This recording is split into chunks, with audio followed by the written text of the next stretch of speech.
வணக்கம் வணக்கம். ஈரோடு ஆறுமுகம் சோழி பிரசன்னம் பார்க்கும் ஜோதிடர். உங்கள் இடத்தில் சில கருத்துக்களை கூற விரும்புகிறேன், கேளுங்கள். ஓம் நமச்சிவாயா. அதாவது யூடியூப் மூலமாக சில கருத்துக்களை கூறிக்கொண்டு இருக்கிறேன். அதில் சில பேர்த்துக்கு நன்றாக இருக்கும், சில பேர்த்துக்கு புரியாது இருக்கும், சில பேர்த்துக்கு நடக்காமல் இருக்கும். அது சகஜம். அதாவது சோழி மூலமாக சில விஷயங்களைத்தான் நீங்க தெரிந்து கொள்ள முடியும். நீங்க ஜாதகம் என்று நினைத்து நீங்க வர வேண்டியதில்லை. இது சோழி. சோழி என்பது நீங்கள் கேட்கும் கேள்விக்கு நான் பதில் சொல்லுவேன். அந்த பதில் நன்றாக இருக்கிறதா இல்லையா என்பதை நீங்க தெரிந்து கொள்ள வேண்டும். அதை முன்னே நீங்க தெரிந்து கொள்ளுங்கள். அதே போல் நீங்க கேள்வி கேட்கும் பொழுது என்னை அறியாமல் உங்களுக்கு ஒரு வாக்கு ஸ்தானத்தை நான் உங்கள் வீட்டில் என்ன நடக்குது என்று நான் சொல்வேன். அதை வைத்துத்தான் நீங்கள் நான் சொல்வது உண்மையா இல்லையா என்பதை நீங்க தெரிந்து கொள்ள வேண்டும். இது ஜாதகம் அல்ல. ராகு திசை நடக்கிறது, கேது திசை நடக்கிறது, சனி திசை நடக்கிறது, குரு திசை நடக்கிறது என்பதை விளக்கமாக கூற முடியாது. இது சோழி. ஆகவே இந்த சோழி மூலமாக சொல்லக்கூடிய வாக்கு புனிதமான வாக்கு, சிவனடியாக சொல்வது. அதை முன்னே தெரிந்து கொள்ளுங்கள். இது புனிதமான வாக்கு. இது சோழி பார்ப்பது ஜோதிடம் மட்டுமல்ல. நீங்கள் சோதிடம் பார்க்க உட்கார்ந்த உடனே என்கிட்ட ஒரு 2-3 கேள்வி கேட்க ஆரம்பித்தாவே எனக்கு தான வாக்கு ஸ்தானம் வந்துவிடும். அதுமே தெரிந்து கொள்ளுங்கள். வாக்கு ஸ்தானம் என்பது என்னவென்றால் சாமி ஆடுவதல்ல.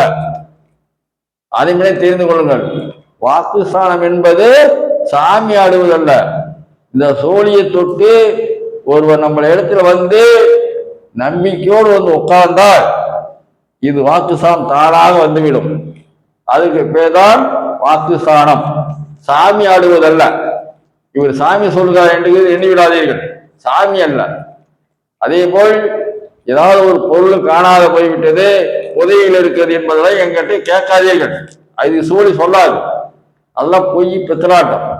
காணாத போன பொருளை கண்டுபிடிப்பதே சாதாரண விஷயமா? எடுத்த கொண்டாந்து கொடுத்தாத்தான். நீங்க எங்க விட்டீங்களோ அங்க எடுத்தாத்தான். அது காவல்துறையில் மனு கொடுத்து அவர்கள் கண்டுபிடித்து கொடுப்பார்கள். ஜோதிடத்தில் அது யாரும் கண்டுபிடித்து கொடுக்க முடியாது. அதை பற்றி நீங்களும் கேட்க வேண்டியது இல்லை. அது சில பேர் செய்வார்கள், அது உங்கள் விருப்பம். அதே போல் புதையல் இருக்குது ஐயா அப்படி என்றால், புதையல் உங்க வீட்டில் இருந்தால் ஜோதிடர் என்ன வேலை? அவர் எடுத்து போயிடுவாரு. என்னைக்குமே சொல்லுகிறேன், ஒரு நம்ம தமிழகத்தில் லாட்டரி வியாபாரம் இல்லை.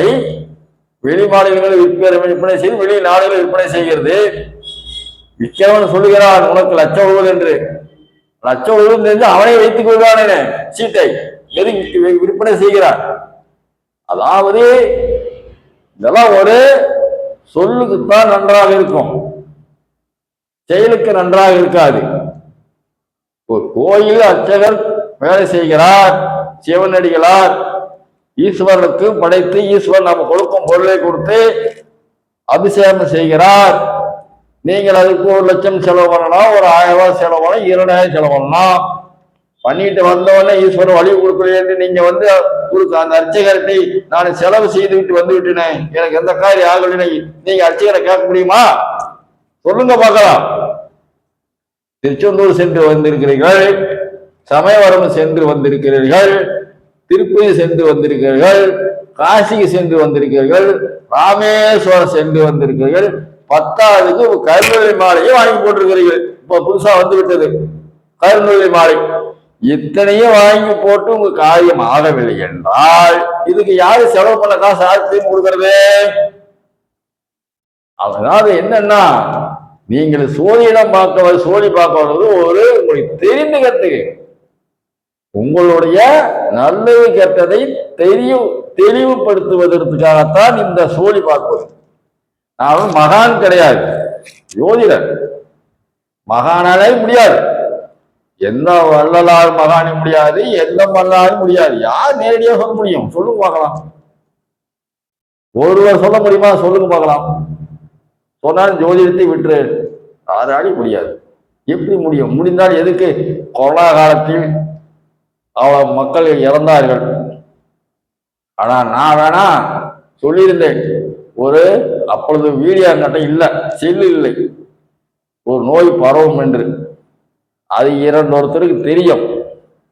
அவர் பயந்துகிட்டு அவர்கள் விளம்பரம் பண்ண பயந்துகிட்டார்கள். அது வந்து விட்டது.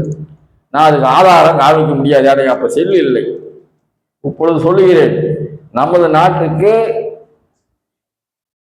ரொம்ப ஆபத்தான நோய் பரவாது. இன்னைக்கு எழுதி வைத்துக் கொள்ளுங்கள். ஆபத்தான நோய் கிருமி நமது நாட்டுக்கு இந்தியாவுக்கே வராது. அது அப்புறம் பேசிக்க உலக நாட்டை பத்தி. நம்ம இந்தியாவுக்கு வராது, உலகத்துக்கும் வராது. அங்கங்க சில சில விஷயங்கள் வருதா, பறவை காய்ச்சல், அது கூட சும்மாதான். அது எது கெட்டு போன போல சாப்பிட்டு வந்திருக்கோம், இறந்திருக்கும். அதான் ஏதோ ஒரு 4 பறவை செத்தா, நாய்க்கிடியா நாய்க்கு நாய், பறவைனா பறவை காய்ச்சல். இதெல்லாம் அனுபவபூர்வமா உண்மை இல்லை, சந்தேகத்தின் அடிப்படையில் இது பார்க்க வேண்டியதாக இருக்கிறது. வேற ஒன்றும் இல்லை. இதை சொல்லித்தான் பாவம் நாட்டுக்கு கோழி வியாபாரியை கொண்டார்கள், முட்டை வைப்பதையை தடுத்தார்கள். பறவை காய்ச்சல் பாவம். அதனால் மக்கள் சிந்திக்க வேண்டும். நோய் கிருமிகள் எங்கிருந்து வருகிறது, நோய் கிருமிகள் எங்கிருந்து வருகிறது என்று நீங்கள் புரிந்து கொள்ள வேண்டும். நீங்கள் கொட்டுகின்ற குப்பை ஒழுங்கா ஒரு இடத்துல கொட்டுவதில்லை. நீங்கள் உங்களுடைய குப்பையை ரோட்டில் வீசுகிறீர்கள். உங்க வேலை முடிந்தால் போதும் என்று. அது ரோட்டில் நடந்து போறவர்கள், 2 வீலர் போறவர்கள், கார்ல போறவர்கள், இது எல்லாம் அடிச்சு கொண்டு போனா இந்த கவிச்சை வாடை எங்க அடிக்கும்? பொதுமக்களுக்கு தான் அடிக்கும். அதே போல் இந்த வெத்தலை வாக்க போட்டு மென்னுக்கிட்டு நடு ரோட்ல காரி துப்பிட்டு போறீங்க. உங்க வீட்டுல துப்புவீங்களா? உலகத்துக்கே சொல்கிறேன், எனக்கே இல்ல, நம்ம நாட்டுல உலகத்துக்கே சொல்கிறேன், நடு ரோட்டு துப்புகிறீர்கள். நீங்கள் எப்படி இதெல்லாம் செய்கிறீர்கள் தெரியவில்லை. அடுத்தவர் நடந்து வருவாரே, சரி சிந்தி ரோட்ல போடுகிறீர்கள். ஒரு வீட்டு வாசப்படியில் சரி சிந்தி போடுகிறீர்கள். இதெல்லாம் சுகாதார குறை உங்களிடத்திலே இருக்கிறது. அரசாங்கத்தை கோர சொல்கிறீர்கள். இன்று குப்பையாளர்கள் வரலையா? என்ன அநியாயமா இருக்கிறது? காலையிலையும் வருகிறார்கள், சாயங்காலம் குப்பை எங்கிருந்து சேர்ந்து கொண்டிருக்கிறது தெரியவில்லை. குப்பையை உண்டு பண்ணுவதே நாம தான், குப்பையை உண்டு பண்ணுவதே நாம தான். இது தவறாக எண்ணாதீர்கள். நான் உண்மை நடந்து கொண்டிருக்கிறேன் சொல்கிறேன். சென்று மக்கள் கோலம் போட்டுக் கொண்டு இருக்கிறார்கள். அந்த கோலத்தினரை காரி துப்பின்னு சொல்கிறார்கள். நீங்கள் செய்கிற அத்துவம் கொஞ்சம் நெஞ்சம் இல்லை, அதை தெரிந்து கொள்ளுங்கள். பொதுமக்களாகிய அனைவருக்கும் சொல்லுகிறேன்.